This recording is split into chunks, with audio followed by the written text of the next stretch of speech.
Have you ever wondered why some businesses are able to attract clients almost effortlessly, whilst others struggle to get even inquiries?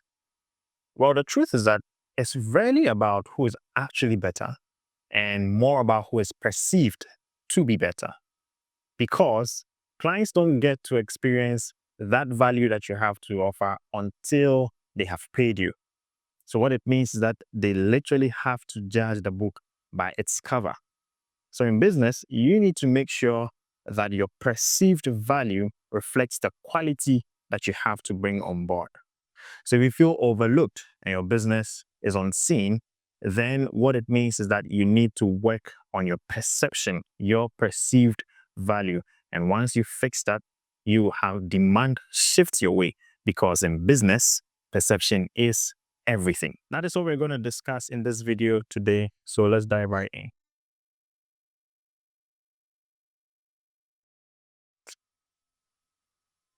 So first, let's start off by defining the term perceived value. What does it mean? We have two words in there. We have perceived, which represents perception, and then we have value. So we look at perception first, represented with a P. Now, perception is simply how something is either seen or understood or interpreted. So perception is how something is seen,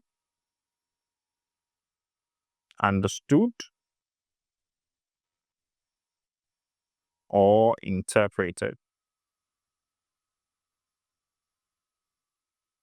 That is perception. And then we have value, represent value with a V. Now, what is value? Value is simply the benefits that someone stands to gain by exchanging their time or their money or their trust. It could be all three as well. But value represents the benefit that someone stands to gain by exchanging their time, their money, or their trust. So when we put the two together, perceived value, then we're talking about what someone believes. So what someone either sees they're gonna get, or understands they get, or interprets that they get for exchanging their time, their money, or their trust.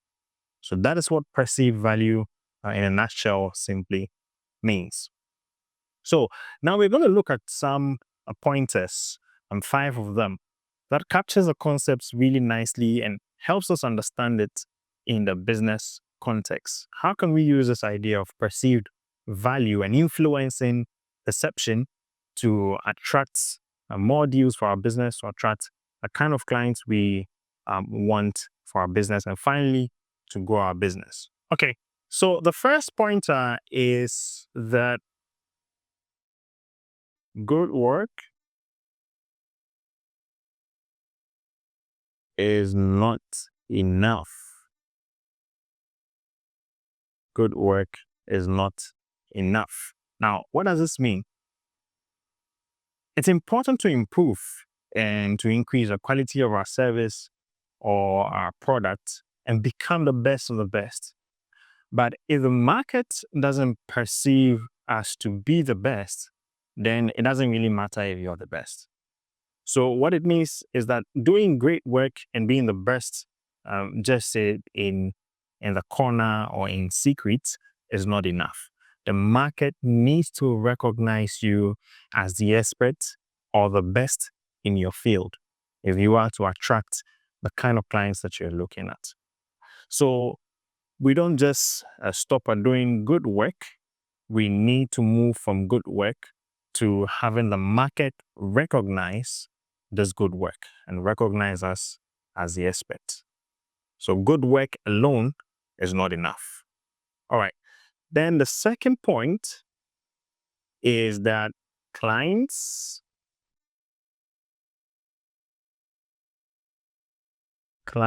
don't buy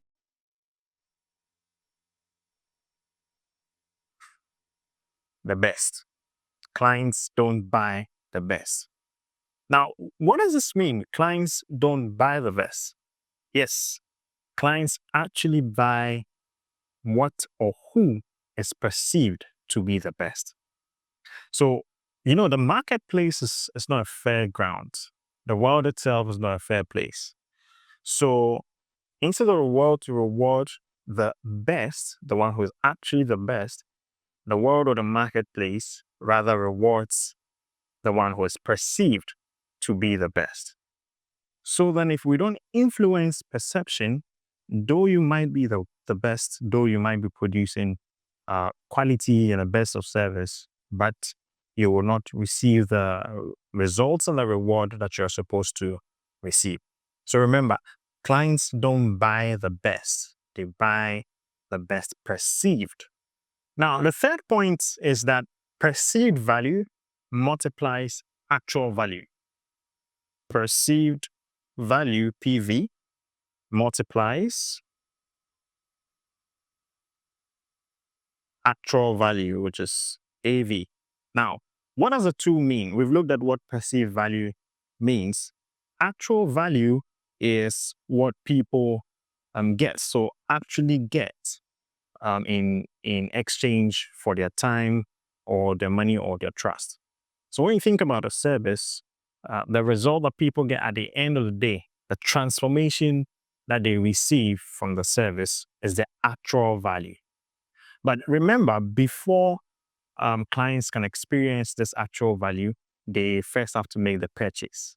So in the initial stages, then the only thing that clients have to make a decision are signals. And that is where perceived value comes in. So they're going to go with their gut feeling, what they perceived is, or who they perceive as the best in the marketplace. So if you're doing great work, then by influencing perception or increasing your perceived value, you're going to be multiplying your actual value. Now, the other point is that once you've produced a service and you are not working on perceived value around the service or the product, what you do is you end up reducing the actual value. An example, let's say we have two tailors, right, working on a fabric. They have the same fabric, they have the same level of skill, but at the end of the day, tailor A. So let's say tailor A here.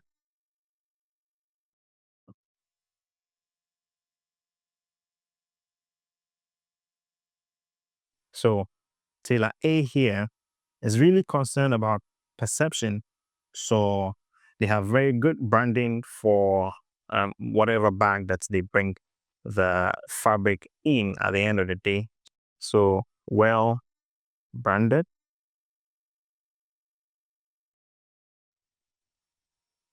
and packaged really nicely. And let's say he even has a thank you note to add to it.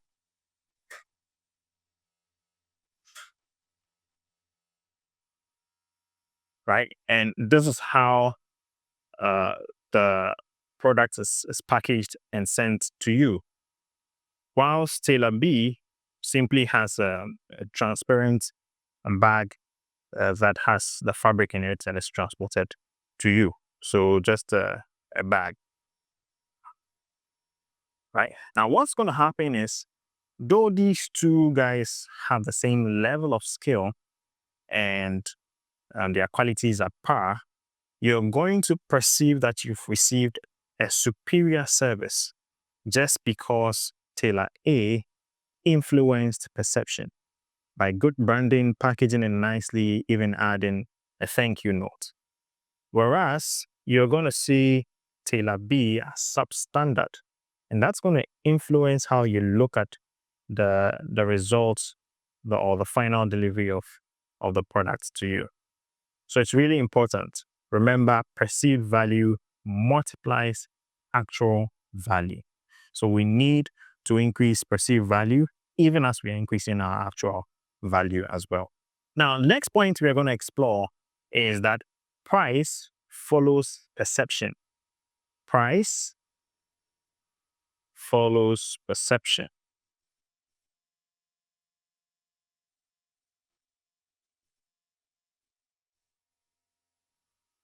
All right, now what does this mean? If we're able to work on our perception or our perceived value to increase it, then naturally what happens is the price we are able to command would also go up. Now, that's because we talked about the fact that the market rewards the best perceived. So if you're seen as the best, even if you're not the best, then again, you can command a higher price for your product or your service. Now, how we need to think about price, especially in a premium value market, is that price is more of a signal than just some numbers that you put together. So it's not a formula. It's more of your positioning in the marketplace. How much value that you bring to the marketplace will determine how much price that you can command. But again, it's not just the actual value we are talking about. We are talking about the perceived value. So if people believe that your service or your product is super valuable, then more people are going to want it. And what it means is that you'll be able to command price as well.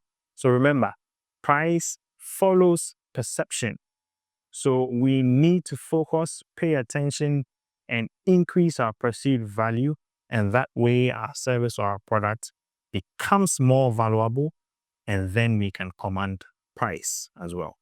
The final point we'll explore is that demand must exceed supply. Demand must exceed supply.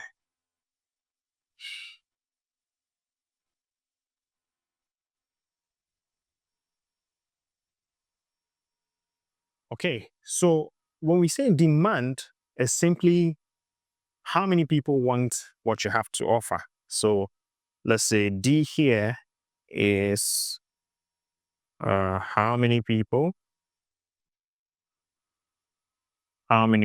want your offer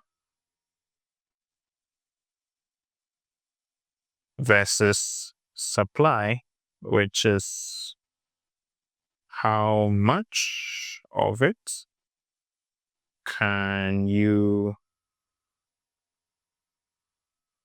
deliver. So for demand, we're just talking about people, and more people who are chasing after your products or whatever you have to offer. And here, when we talk about supply, it's about production. So either production of a product or production of a service. So how much of it can you deliver? Now, the reason we say demand must exceed supply is because every business that grows or thrives has this balance in place.